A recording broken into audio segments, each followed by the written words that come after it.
waxaan ku faraxsanahay maanta inaan hortaaganahay dadkii Ilaahay darajay diinta Ilaahay faafinayay tusaalihii Nabi Muhammad nabadgelyo iyo naxariis korkiisa ahaatee ummadda ku hagaayay waxaan la sheegin oo aan rabaa inaan sheego in culimadu ay yihiin dadkii dhaxlay ambiyada alle ana qof walba oo muslim og yahay inaanay ambiyadii ka dhaxlin lacag guryo iyo dahab midnaba waxa kaliya ay dhaxleen ay tahay aqoontii alla lagula xiriiray sidaas awgeed waxaan rabaa inaan naftayda tan xukuumadda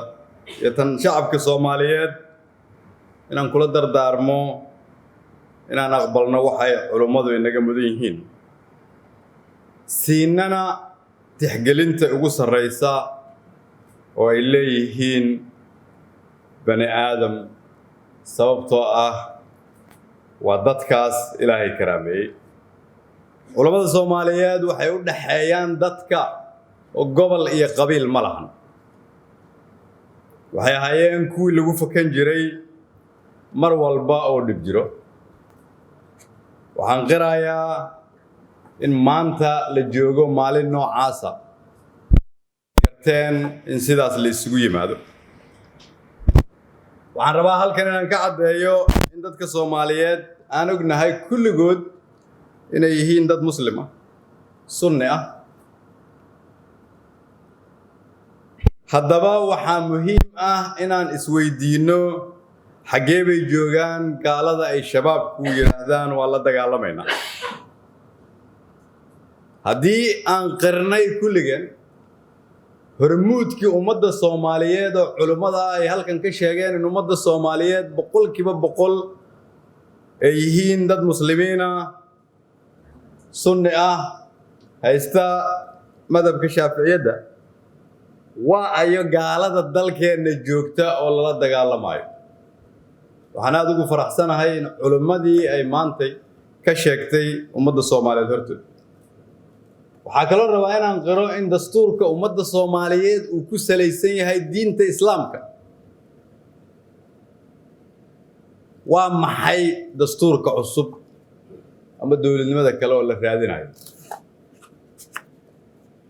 waxaa kaloo ognahay in ummadda Soomaaliyeed taariikhda diinta islaamka ay meel fog kaga jirto sababtoo ah waa dad Soomaaliyeed ama waa dal aan diinta xoog loogu yeerin markii la barbar dhiga carabta oo dhiig lagu daadiyay waa dad Soomaaliyeed oo diinta ku soo galay rabitaan waa dad Soomaaliyeed oo ka turjuma in islaamku uu yahay nabad waa dad Soomaaliyeed oo fahamsan in albaabka salaanta islaamku ay tahay raxmad iyo duco iyo nabad waa dad Soomaaliyeed oo fahamsan diintooda oo fahamsan in jannada aakhirana magaceedu uu yahay gurigii nabadda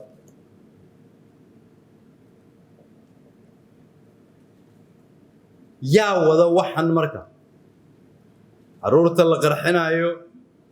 iyo kuwa la soo maran habaabiyayba nama haystaan qalalaasa ay wadaan beelo ay colaadi ka dhex jirto ama cadow dibadda nooga yimid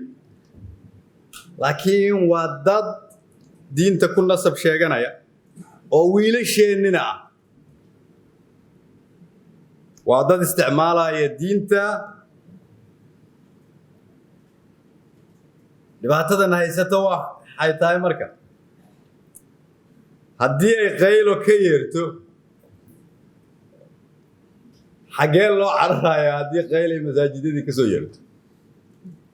haddii diintii lafteedii ay qaylo ka yeerto oo kuwa aan sida culimmadu noo sheegtay diin ku shaqaynayn ay iska dhigaan in diintay qayle ka soo yeerayso maxaa loo baahan yahay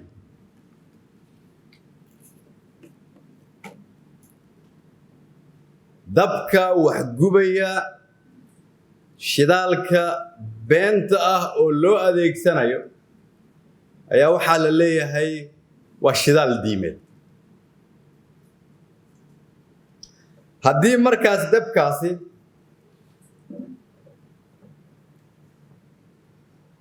ay wax ka dhihi karaan odayaasha dhaqanka ama siyaasiyiinta ama jaamiciyiinta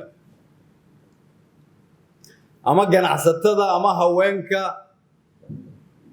iyaga halkan isugu imaan lahaa maadaama waxa la isku haysto ay yihiin diinteen hormuudkoodina uu halkan fadhiyo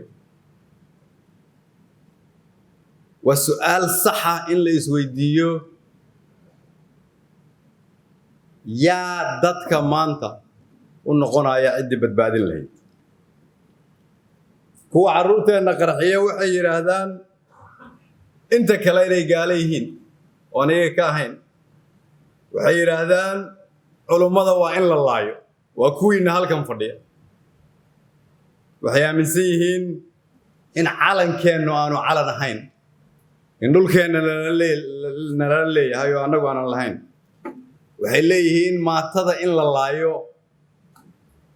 waa diinta ay iyagu isticmaalayaan waxay aaminsan yihiin inay diinta islaamka fidinayaan laakiin ummadday duniday nacsiinayaan diinta islaamka waxay aaminsan yihiin inay dadka Soomaaliya ama dhulka Soomaaliya gaalo ka xoreynayaan laakiin bilcagsi dalkeena ay gumaysi u horseedayaan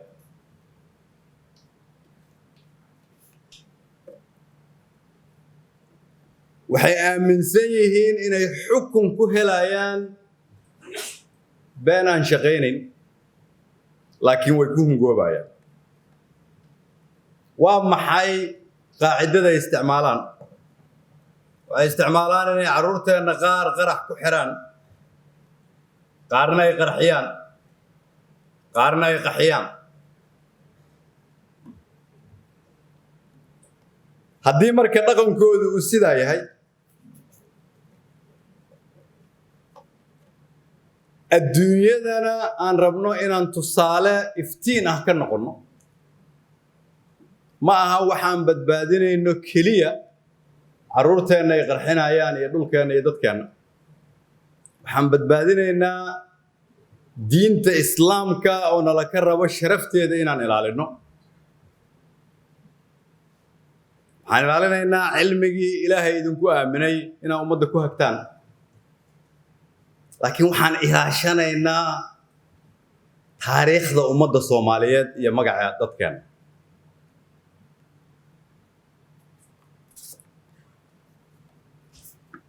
waxaan rabnaa marka in qof walba oo raba inuu dalka wax u qabto ama dadka wax u qabto ama diinta wax u qabto ama u soo istaagay inuu nabadda ka shaqeeyo marka hore u bilaabo sidii ummadda Soomaaliyeed loo midayn lahaa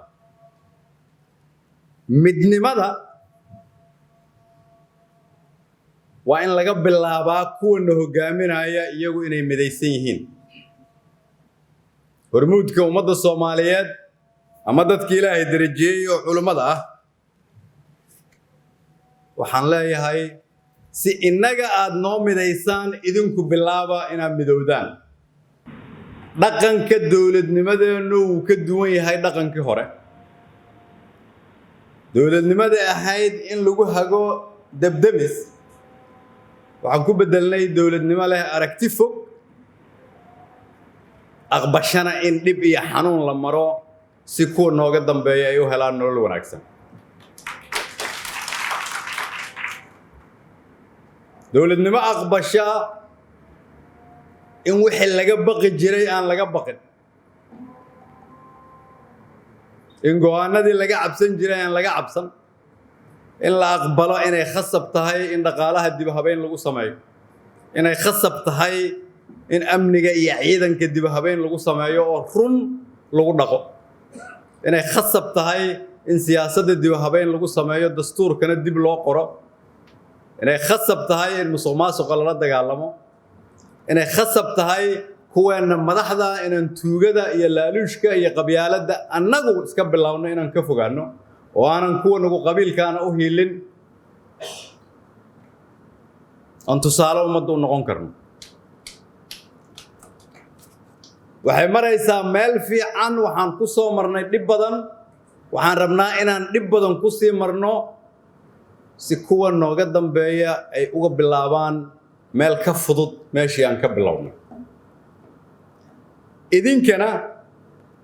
waxaan rajaynayaa inaad ummadda Soomaaliyeed oo aad hormuudka u tihiin waxa la isku haystana ay tahay aqoonta idinku aad leedihiin inaa ummadda Soomaaliyeed u qabataan hormuudkaas isbeddelka geeska Afrika ka dhacay oo dhan haddii aad dib u fiiriso saamaynta ugu badan waxaa ku lahaa culimada diintuna waxay ka ahayd dayaxa ay dadku daba soconayeen waa haddii taariikhda dib loo raaco taariikhdaas haddii aan mar kale la falgelinno xaaladda maanta aan joogno waxaan leeyahay waxaa la soo gaaray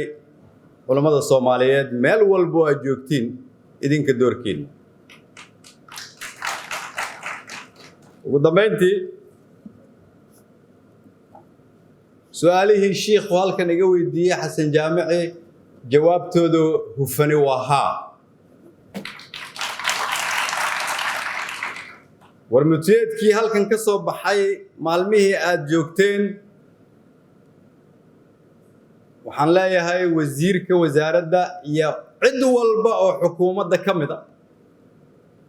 in la siiyo muhiimadda ugu weyn si loo fuliyo fulintiisana in laga bilaabo maanta oo aan beri laga bilaabay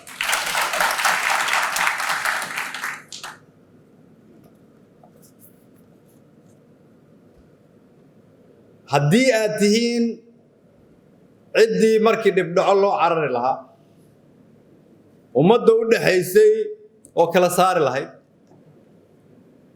kuweena madaxda ah khaladka iyo saxda u kala sheegi lahaa doorkiinu uu ahaa lahaa ama yahay